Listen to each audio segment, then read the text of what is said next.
Highly ambitious সফল একজন ব্যবসায়ী গ্রামে ঘুরতে গেলেন অবসরের জন্য।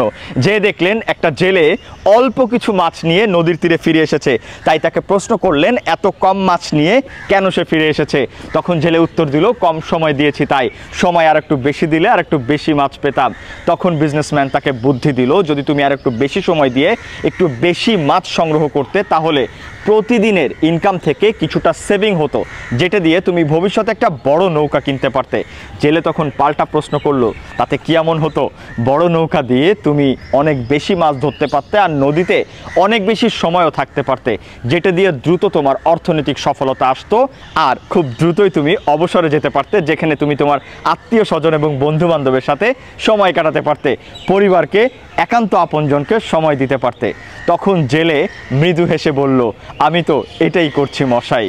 প্রতিদিন হয়তো আমি অল্প মাছ পাচ্ছি, কিন্তু আমার যে অবশিষ্ট সময় আছে সেটা দিয়ে আমি বিশ্রাম করছি, আমার প্রিয়জনের সাথে সময় দিচ্ছি এবং বন্ধুবান্ধবকে পর্যাপ্ত পরিমাণ সময় দিচ্ছি।